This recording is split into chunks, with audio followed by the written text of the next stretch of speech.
Greyhound Racing documentary continues.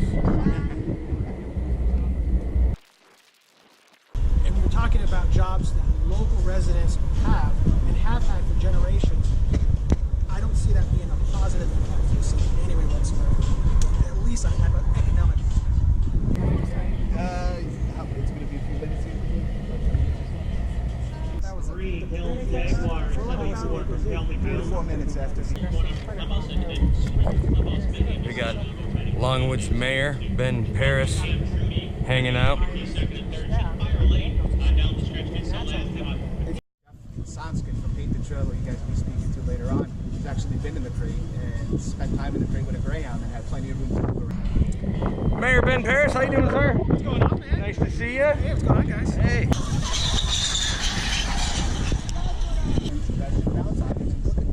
Things like that. Well balanced stuff. Race about once a week, sometimes twice a week. It's Farmer Ed. What's up, Ed? How you doing? Great. Yeah. Dog farmer. Here's my Best. full name. Best. I just call you Farmer Ed. Generally, I don't put people's names on here because I know how that weirdo activists are. They'll chase you down and protest where you work or where you live. Crazy. So let's set up this one.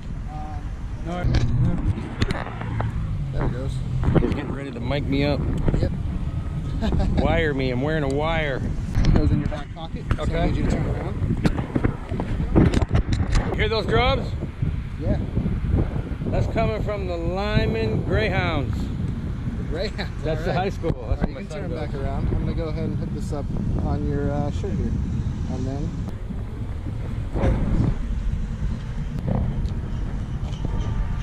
Yep, that's good.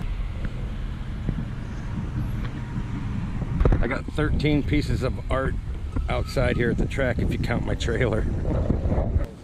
Action! 11 months ago, I walked into AJ's kennel. He invited me in and said I could, bring my GoPro and film it. I was making a video for my Facebook page. After my first visit, I realized I'd been lied to by activist type people. And the more videos I made, the more people that worked at Greyhound Racing tracks around the state invited me to come visit their kennel, make videos. And I did. I think I visited 8 tracks in 11 months. Primarily focused on how greyhounds are treated, and everywhere I went, I just found the same thing. Greyhounds are treated great, from everything I could see. If greyhounds were abused, I would be on the other side. Definitely. What do you feel is the biggest lie being spread about dog racing, and could you go into detail? The biggest lie spread about greyhound racing, obviously, is that greyhounds are abused. That's the farthest thing from the truth. I've made several videos all around the state of Florida showing how greyhounds are treated. Everything from what they eat to the veterinary care to what happens to them if they don't want to run. You know, they're adopted out. Greyhound racing has a 98% adoption rate. Who else can say that? You know, the ultimate agenda for these people is the banishment of all pet ownership or any domesticated animal. They view that as animal cruelty. If you look at the Humane Society, they even say that owning a dog is animal cruelty. It's idiocracy. These people raise millions of dollars a year lying about Greyhound Racing and SeaWorld and the rodeo and you name it. And they raise hundreds of millions of dollars and spend a 0.5% maybe on doing anything for animals. All the money goes into lawyers and buying politicians. And why is that? Because they're hell-bent on passing laws that prevent you from owning an animal. They believe that animals should have the exact same rights as humans. It's insane. But from everything I've seen, all the people I've met that race these greyhounds, they're just hard-working, animal-loving people. They're not for abusing animals any more than I am, or any more than you are. The Humane Society is the main animal rights group coming after these guys. They raised $168 million last year, and they give 0.5% to any animal shelters. That should be the end of the story. Like, you shouldn't need to hear any more to understand that something's weird here. Something's not right. If they truly cared about animals, then could you explain to me how Amendment 13, there's nothing written anywhere about what's going to happen to 10,000 greyhounds? Because if this passes, the tracks will have the option to end greyhound racing immediately, right then and there. They don't have to wait a year to phase it out. You know, most of them will end it immediately, leaving a minimum of 8,000 greyhounds right then and there needing a home. This is a catastrophe in the making if this passes. No, it's not the truth. You ask a middle school kid coming out of school, what do you think about greyhound racing? And that little kid's going to have an opinion on it. Yeah, because they've heard stuff. They're going to say, permeated. They're going to say, oh, that's mean to the dogs. Yeah. Man, anybody that doesn't like greyhound racing, come hang out with me for a few days and come see what I see. You'll be convinced.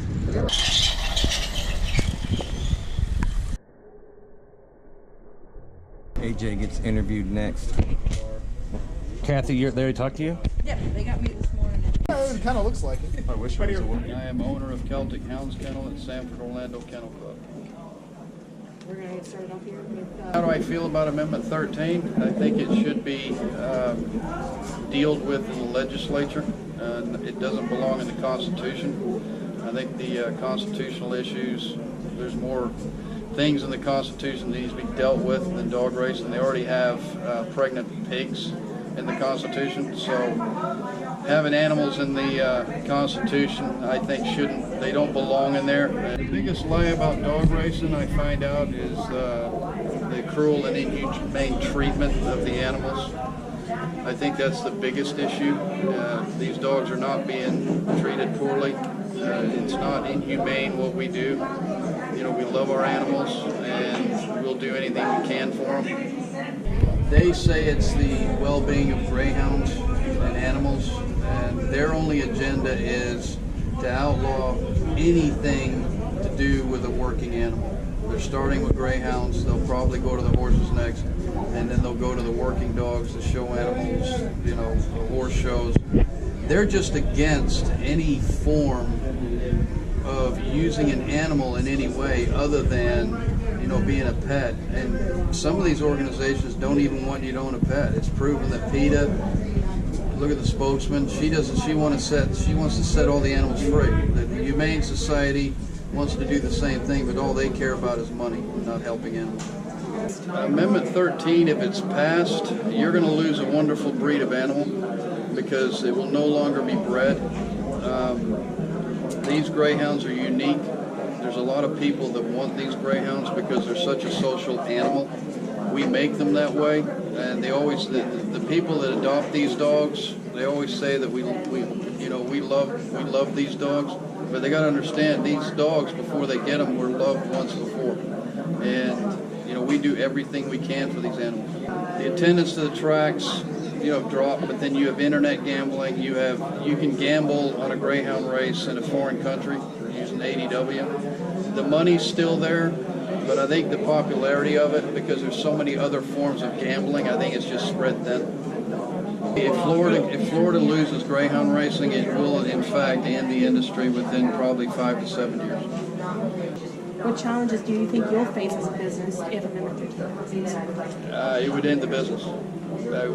My employees would be out of a job. I would be out of a job. The industry as a whole would be destroyed, and that's what their agenda is just to destroy an entire industry on a bed of lies. I feed 105 pounds of USDA approved meat, raw beef. They get 5 pounds of pasta. They get spinach. They get rice. That's all get mixed in with water. Stress Dex and a vitamin. I use Show Glow as a vitamin additive. That goes in the feed. It all gets mixed up.